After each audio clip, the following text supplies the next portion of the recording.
So these goats are too big to go in these little doghouse shelters, and they're too small to get in a bigger corral.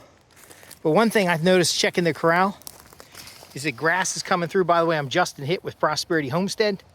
This is an off-grid goats program. So this deep bed system is going to cause plants to grow, which is great. Now we're starting to move the fence a bit because the wind has been so hard here. It's kind of stretched out the fence a bit. And so I've turned it off. I'm going to go in there and stack their hay, meaning I'm going to take the hay that is still good enough to eat, make a big pile of it, and then I'm going to take that shelter and dump the hay out of it and see how they broke up the other one. It doesn't stay closed. I'll use that as a little hutch for the ducks. What are you doing, buddy? Now, they don't like it when I get in here. This one does. This one will let me pet it. But the key is, yeah, they should have been out of here a while ago. But we don't have another section for them where I'm sure they're going to stay inside the fence. And with all this deep bedding, it's actually a little bit warm under the mulch. That's why the grass is sprouting. Now, if we continue to keep putting more bedding in here, it'll stay clean. And we can ultimately, in the spring, move them out. So we missed the window, but they're still not in here more than 120 days. But we're adding biomass and carbon and other materials to absorb nutrients. Whenever I go in, the reason I'm not going to have the camera on, because I do a hoof check and I do body conditioning score. And if they'll hold still long enough, I'll do a FOMACHA score. Check their eyes, right? We'll look in your eyes. Yeah, buddy. And so we do a health check and stuff. But any grass, did you just test the fence? Any grass that grows through, they just eat it. Another thing that I do is I go around the outside and I pick any green material, anything that's grown up through the fence. It's winter now, nothing's really growing through the fence. So I'll just restack their little pile. All this takes about 15 minutes. It's not worth recording. The point is, no goat is hands-free, right? These little bucklings need some regular attention. They will eventually be with a herd that is in the woods, but I don't have the fencing set up for in the woods. So we're not going to blend them together. They will both get inside of this shelter, and that's good enough for me. So taking out the other shelters is just going to clear up some wandering space. They typically have really good body conditioning scores. I try to get, again, 4 to 8% of their body weight in hay is in here at any given time. Clean hay that's ready to eat or piss on or roll around in or whatever the hell they do with it. What do you do with all this hay? I know you eat some of it.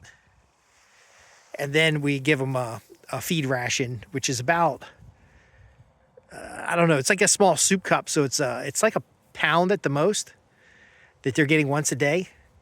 And that's for it's 2 soup cups. So it's possibly 2 pounds of ration every day for the both of them. So their body weight would be about 100 pounds. They're about 90 pounds, 100 pounds. And so 4% of that would be 4 pounds of feed a day. So the majority of their feed is coming from the hay itself. So again, I need to make sure the hay is clean. I need to make sure the hay is in a different spot every time, right? That every so often I'll go through and stack it up against a tree or something so that it'll be up off the ground, and they can finish eating it. If there's spots like that's where the hay was last time, and it's all trampled in, I just leave it alone and put new hay over here. But you can see at the base of the tree, there's grass growing. We want grass to grow. They're going to eat it, but that gives us something to do, right? Right, little buddy? But ultimately, when this place goes idle for 90 days, that grass will fill this whole thing up because the hay seeds, the feeds fed at a different spot every time. As soon as they go out, I'll incentivize the chickens with some scratch to come in here and scratch it all up. Look at those ribbons fluctuating with the wind. And they'll be off someplace else while the grass grows and dominates this area. And whatever grows in here is fine. We want it to overgrow with whatever we can get. And then after it's rested for 30 to 90 days, Then there'll be another set of goats in here. And these boys, well, they're eunuchs right now. They will go out with a herd. And one of them might keep chocolate company because we have a buck on site that's going to stay. The other buck, I'm supposed to process them already. I haven't processed them. I haven't found a place to take them. It hasn't been top priority. But ultimately, I got a guy who's probably going to come out and show me how to process them, and he'll keep half the meat. I'll keep the other half of the meat. The key here is that while the animals are living, they have the best conditions, the most appropriate conditions for the season. It is cold right now and windy, and ultimately, I can take out one shelter because it's all busted up. Actually, I'm going to turn the bottom over and see if they'll get inside that bottom. But ultimately, they got one shelter left, and if they don't, if they tear this one up, I think what I'm going to go to is what this dude's in, and I'll just really quick show you. This is Chocolate. Hey, Chocolate, you enjoying your straw? I'm going to go with one of those IBC tote with a door cut out in it. This is recycled from somebody's aquaculture system.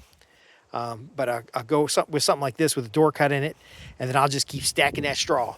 Right, buddy? I'll just keep stacking that straw. Now, again, I keep stacking the straw where they're bedding right now, but they get a little wind on them. And so we do the best we can. But the stacked straw is actually very warm because it heats up during the day. It's decomposing, and it's building mass. So in here, I might stack his surplus straw. Nah, this one looks like I just need to spread out the surplus straw to get some ground cover and then get him some fresh stuff. You're going to get some fresh stuff today, probably. All right. I'm going to get to work. This is why I don't take the camera in there when I'm supposed to be working. Oh, I always park the wheelbarrow in the place with the least amount of straw on the ground where perhaps the chickens have scratched.